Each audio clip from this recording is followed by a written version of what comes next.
بسم اللہ الرحمن الرحیم۔ شعبان کی 15ویں شب برات کہلاتی ہے، یعنی وہ رات جس میں مخلوق کو گناہوں سے بری کر دیا جاتا ہے۔ تقریباً 10 صحابہ کرام سے اس رات کے متعلق احادیث منقول ہیں۔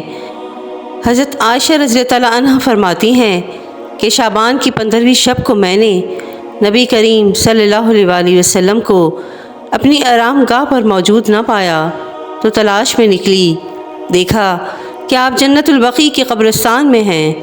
پھر مجھ سے فرمایا کہ آج شعبان کی 15ویں رات ہے۔ اس رات میں اللہ تعالیٰ آسمانی دنیا پر نزول فرماتا ہے اور قبیلہ بنی کلب کی بکریوں کے بالوں کی تعداد سے بھی زیادہ گناہگاروں کی بخشش فرماتا ہے۔ دوسری حدیث میں ہے کہ اس رات میثاق سال پیدا ہونے والے ہر بچے کا نام لکھ دیا جاتا ہے۔ اس رات میں اس سال مرنے والے ہر آدمی کا نام لکھ لیا جاتا ہے۔ اس رات میں تمہارے اعمال اٹھائے جاتے ہیں اور تمہارا رزق اتارا جاتا ہے۔ اسی طرح ایک اور حدیث میں ہے کہ اس رات میں تمام مخلوق کی مغفرت کر دی جاتی ہے سوائے 7 اشخاص کے۔ وہ یہ ہیں: مشرک، والدین کا نافرمان، کینہ پرور، شرابی، قاتل، شلوار کو ٹخنوں سے نیچے لٹکانے والا اور چغل خور۔ ان 7 افراد کی اس عظیم رات میں بھی مغفرت نہیں ہوتی جب تک کہ یہ اپنے جرائم سے توبہ نہ کر لیں۔ حضرت علی رضی اللہ عنہ سے ایک روایت میں منقول ہے کہ اس رات میں عبادت کیا کرو اور دن میں روزہ رکھا کرو۔ اس رات سورج غروب ہوتے ہی اللہ تعالیٰ اپنے بندوں کی طرف متوجہ ہوتے ہیں اور اعلان ہوتا ہے: کون ہے جو گناہوں کی بخشش کروائے؟ کون ہے جو رزق میں وسعت طلب کرے؟ کون مصیبت زدہ ہے جو مصیبت سے چھٹکارا حاصل کرنا چاہتا ہو؟ ان احادیث کریمہ اور صحابہ کرام اور بزرگان دین کے عمل سے ثابت ہوتا ہے کہ اس رات میں 3 کام کرنے کے ہیں۔ نمبر 1، قبرستان جا کر مردوں کے لیے ایصال ثواب اور مغفرت کی دعا کی جائے۔ لیکن یاد رہے کہ نبی کریم صلی اللہ علیہ وسلم سے ساری حیات مبارکہ میں صرف ایک مرتبہ شب برات میں جنت البقیع جانا ثابت ہے۔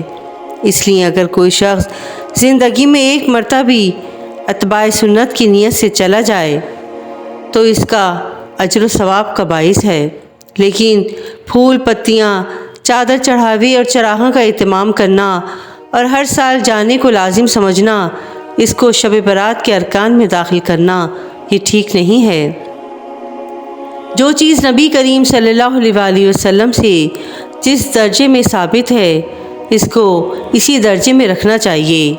اس کا نام اتباع اور دین ہے۔ اس رات میں نوافل، تلاوت، ذکر و اذکار کا اہتمام کرنا، اس بارے میں یہ واضح رہے کہ نفل ایک ایسی عبادت ہے جس میں تنہائی مطلوب ہے۔ یہ خلوت کی عبادت ہے، اس کے ذریعے انسان اللہ کا قرب حاصل کرتا ہے۔ لہٰذا نوافل وغیرہ تنہائی میں اپنے گھر میں ادا کر کے اس موقع کو غنیمت جانیں۔ نوافل کی جماعت اور مخصوص طریقہ اپنانا درست نہیں ہے۔ یہ فضیلت والی راتیں شور و شغب اور میلے اور اجتماع منعقد کرنے کی راتیں نہیں ہیں، بلکہ گوشے تنہائی میں بیٹھ کر اللہ سے تعلقات استوار کرنے کے قیمتی لمحات ہیں۔ ان کو ضائع ہونے سے بچائیں۔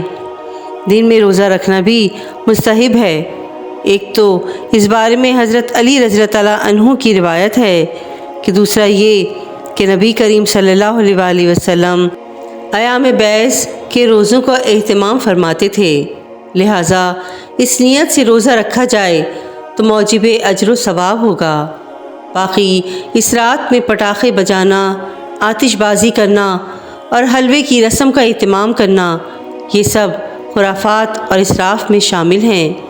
شیطان ان فضولیات میں انسان کو مشغول کر کے اللہ کی مغفرت اور عبادت سے محروم کر دینا چاہتا ہے، اور یہی شیطان کا اصل مقصد ہے۔ بہرحال اس رات کی فضیلت ہے، اور سلف صالحین نے اس رات کی فضیلت سے فائدہ اٹھایا ہے۔ سبحان اللہ، سبحان اللہ، سبحان اللہ۔ اللہ پاک ہمیں شب برات کی رات خوب خوب عبادتیں کرنے کی توفیق عطا فرمائے، آمین، اللہم آمین۔